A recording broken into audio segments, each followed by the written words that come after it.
This is the Horse Radio Network. This is episode 56 of the Wisdom by WESA show on the Horse Radio Network. And I'm Mike Donnell. I'm Casey Wilbanks-Coletti. And this is Sophia Aguila. Welcome to Wisdom by WESA on the Horse Radio Network. This podcast is brought to you by the Western and English Sales Association, WESA, which provides the world's largest trade events for retailers, manufacturers, and sales representatives of the equestrian industry. In this podcast, we feature exclusive interviews with noteworthy Western and English personalities, retailers, and exhibitors who you've always wanted to talk to. Don't miss out on all the news for manufacturers and retailers in the equine industry. This year, a lot of the retailers and exhibitors may be comparing WESA's old location with the new location, and Sophia is here to talk to us about some comparisons she can share. Yes, with the upcoming WESA trade show being in Dallas for the first time, I'm sure people will compare the old facility to the new one, which we're honestly happy about, just because the DMC is definitely an improvement, and we're excited to move over there. But we crunched some numbers and found that we sold over 1,400 square feet of additional exhibit space compared to that in 2020. So the WESA 2021 trade show in Dallas will be bigger than the 2020 show in Denver was. How many exhibitors total will there be at WESA's trade show? We will have almost 400 exhibitors, which is exciting. So the 14th floor is full of permanent Western tenants, and then we have the 11th floor packed with 70,000 square feet of temporary booth space. So yeah, we just now have a little bit more than 2 more months left, and we're so excited. Back in 1972, Gary Watros was traveling to fairs and flea markets and art shows, displaying unique leather accessories that he literally created on the tailgate of his station wagon. At one of those shows, a guy in the next booth was making leather hats and taught Gary how to make one. The rest is history. Today, American Hatmaker, now headed by Gary's son Garth, produces some of the most unique hats available and has grown its business not only by producing great hats, but by following the 7 business principles laid out by Gary in the early years. Garth's here to tell us the story. Hey, Garth, thanks for taking the time out of your busy day to talk with us here on the Wisdom by WESA podcast. Well, thanks for having me. I look forward to it. Obviously, yours is a unique company in many ways, one being the terrific variance in the terms of hats you produce. I spent time going through the website. You clearly understand how to use digital marketing, great photos, videos, things of that nature. And so I think that everybody listening will be interested. I mentioned in our introduction to the show, what you didn't hear, your dad started out the business making leather accessories on the tailgate of a station wagon. And today, you guys have an international business selling phenomenally well-designed and unique hats. But maybe you could talk just a little bit about the high spots of that history, and then we'll talk a lot more about today and the future. Yeah, great introduction there. So yes, back in the 70s, he was definitely trying to figure out his own path and started making leather goods. I tease him because he was the stereotypical hippie, moving from Southern California up to Northern California. And fast forward a couple years later, he had an opportunity to get into leather hats. And for the most part, the rest is kind of history as far as what product he chose to really hone his craft. We've come full circle. Fast forward to today, we're actually back doing some accessories and belts and wallets and bags and such. But for the most part, for the last 30 years, we've predominantly only done hats. You mentioned the high spots. I was thinking that there was a lot more low spots than high spots, to be completely frank. I think the headwear game has been challenging for sure. You know, we always laugh around here, at least at the family dinners and such, that like we should have closed the doors many times, but we didn't. We kept trucking, and you know, my father was blessed to be able to provide for his kids and family and put us all through college and, have a little nest egg for himself. And as his journey is winding down, he's asked me to come on board and help lead the charge for the next couple decades. And we're excited. We're branching out. We're branching out into a lot of other mediums. Predominantly we've been leather hats for as long as I can remember, and now we're doing felt and straw, and just trying to get different materials, given a bigger and wider selection of headwear. But we also, as you mentioned earlier in the lead-in, is that we've really gone to the digital side. We've been online for decades, but we're really honing our craft over on the digital marketing.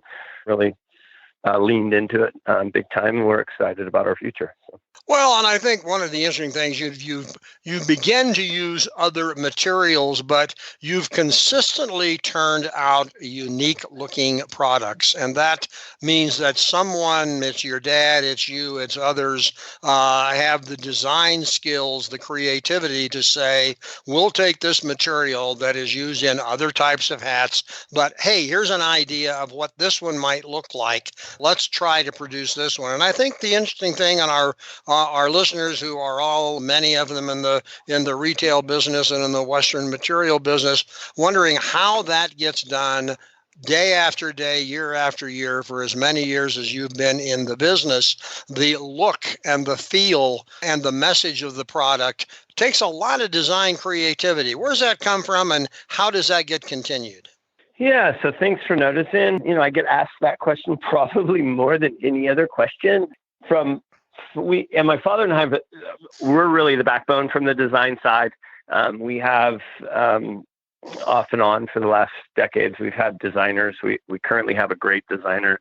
Her name's Ruby Roxanne. She's on staff and does a lot of the leadership in the design world. We also have team members that are passionate about their craft, and they tend to design just by nature because they're working with their hands 24/7. But over the years, most of it has stemmed from my father and I. And just a little background on that. So my father very much is an artist, very much designs from some ideal shape, look, color. He has an idea of where he's heading. And what he desires in the hat. I took a totally different approach. Not sure, right brain, left brain, not sure exactly where it came from, but I designed much more from a sourcing standpoint, where I know that this material works well. I can buy it regularly. It's available. Sourcing's easy, so on and so on. It's affordable. And then I try to create something with that raw material instead of in reverse. Most artists, I think, create something and then try to figure out how to source all the materials after they've created it. And so we complemented each other well in the sense that he still gets to design some crazy stuff, and then I try to take his cool design and kind of morph it into something that I know we can produce consistently at a cost that is profitable. Now, when you come up with a new design, do you and your dad put your heads together and say, yep, we're going to make those? Or do you make some prototypes and test them in any way to see how other people react? Yeah, so we've done it both ways over the last 30 plus years. We've come full circle. So back in the day, we used to make onesies and twos all day long. We would take it out on the road and you would sell them. And if you could sell both of them, you'd come back and maybe you'd make a couple more if you had the raw material to do that. Then about 10 to 12 years ago, we really honed in on the B2B side of the business, the wholesale side. And we would go into a project knowing that we would guarantee this hat being available for the next 12 to 18 months. So our wholesale customers could count on having a consistent line over the next year or two, which created obviously a lot of responsibility from sourcing, cash flow, inventory management, projections. And our industry as a whole, they're not the best planners. Most of them buy it when they want it. They don't really plan ahead of time. I think the industry isn't so much a very high-tech planning industry, headwear, Western wear. And so now, fast forward, pandemic, today, we've taken the premise of being on the road, but applying that to e-com. And so for the first time in probably 10 years, I've actually reached out to some of our suppliers, and I'm buying really limited runs of some more exotic leathers and colored leathers that we can make limited run styles, maybe 24 or 36 units, and then list it online, see the traction. And if we sell it well, then we can go back to our supplier and maybe order a drum of that leather, but not commit to that hat without actually having some testing. That sounds smart. Now, you might guess that between Casey and I, she's probably more of the fashionista than I am. I take a look more like you and I are talking about. How do you make them? Where do you make them? How do you make money at them? Yeah. How do you support your retail distribution? But clearly, these hats have to have an appeal to people who like fashionable things. In our twosome, that would be Casey. I'll turn this over to her right now. Well, I think you're quite fashionable, Mike, so don't undercut yourself there. Well, this is a great lead-in, guys, because I'm going to just pop this in there. We've gone from Mike to Casey in our marketing, branding, belief. Going into the digital world, we're trying to do maybe a little less of the 60-year-old male and do a little bit more of the 20, and I don't know your guys' ages, but I'm guessing, a little less of the 60 and a little bit more of the 30-year-old female. And so this is a great lead-in because this is literally what we're working on as we speak today. Well, and obviously an interesting topic because hats obviously started as a necessity. People wore hats out of necessity to keep the sun off, the rain, the weather, things of that nature, and has certainly turned into a huge fashion statement, certainly in the Western world. And I'm almost certain that you are not just strictly involved in the Western world, but I can imagine there's hats in your hats in movies and red carpets and things of that nature. But certainly specifically talking about our Western world, hats have become really an accessory, just like any piece of jewelry or any accessory, and you have multiple choices for that. Oh, for sure. For sure. I think if anything, we've always been a fringe product in the Western world. It's as much as WESA is amazing. We love it. It's our best trade show every year. A lot of our buyer comes to that trade show to find products that aren't tack and feed concept. They're much more of the fashion, garment, apparel industry, but they tend to get a lot of cool stuff at WESA. And we fall much more into that second category. And so it's interesting because if I get too fashionable, and this is what I found out, if I get too fashionable, if I really I'm on the trend and I'm going to the New York, Paris runway style, I can't sell them at all. They don't move. They're too trendy for our B2B. They're too trendy. It's fascinating. And so I had to finally come to the terms with I can't be too far ahead. I can't be cutting edge, but I have to be a little bit away from that boring black and brown concept, and offer something a little bit more unique in the sense that that's why they like a company of ours, is that we have something different, something, not mainstream, and they're looking to add a little flavor or flair in their store.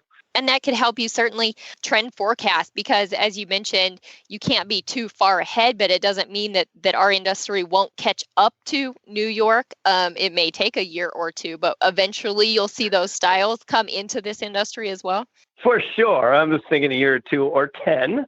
In a lot of cases, you're being nice, and I don't mean that in a bad way. I think that the Western industry is very set in their ways. They like what they like, and we don't have to buck that, right? We don't have to try to change them. What we have to understand is that the fringe area of the Western world is plenty big enough for us, and we need to hone in and lean into that and offer them enough. And I'm glad you guys are talking about this because every year we'll show up at WESA with between 50 and 70 new styles. And it really shows because that trade show sets our year January, talking about early season, where people come in and go, hey, what's new? I want to see it. Every year you bring such amazing stuff, and get excited about seeing the next year's trends. So. Yes. And we have to have somebody be a trend maker. So if you're that person, all it takes is one person to buy your products before it becomes a trend within our industry. And I must mention that before we started the show, Sophia told both Mike and I, your booth is just very eye-catching because your products are all, it's not just the typical hat. You're not just walking by a stand of cowboy hats. It's very unique and very eye-catching. And she made sure to mention that. Thank you. Yeah, and I don't know that we set out for that. I think it was evident that we were just a little different. And I think the main reason for that, the simplicity to explain why we're so different is that we're a cut and sew facility. And so 90-something% of what we make here is made from a pattern, and we then cut it and sew it. Most of the hat industry is done really with older technique of blocking with heat and pressure, and making molds and then forming the hat to that mold. And there's 6 or 8 different designs in the Western industry, and for the most part, everyone's using that and then adding a little bit of flavor here and there. But for the most part, it's a very similar shaped hat. Yes, there's so many things we can talk about. I'm looking at your website, AmericanHatmakers.com. One thing I want to make sure to get to before I throw it back to Mike or before we have to go, giving back to your community. It mentions on your website, it's not only a core belief of yours, but it is written in your mission statement, and that's Hats for American Heroes program. Tell us more about that.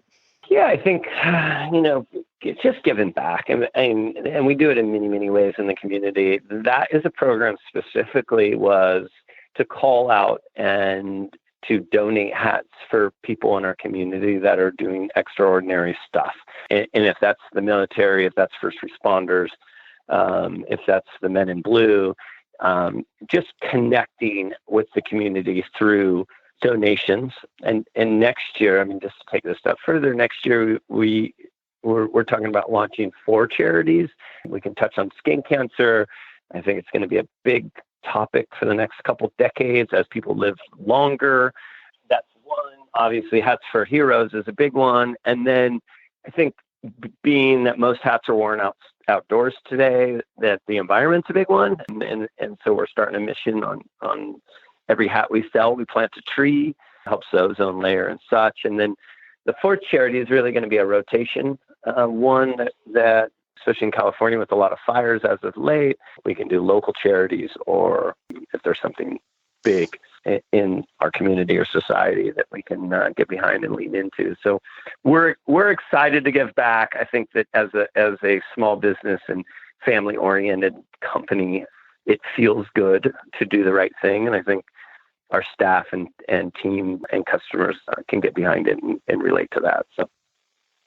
Well, and I think adding on to that, and I have it up on my screen, I think every successful company, whether they list them and put them on their websites or print them out, or they just know it has values they follow, you actually have your core values on your website.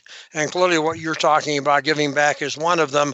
I won't go bother through reading all of them, but yours is a company that puts your values up front, where everybody can see them and everybody can judge whether or not you are following them.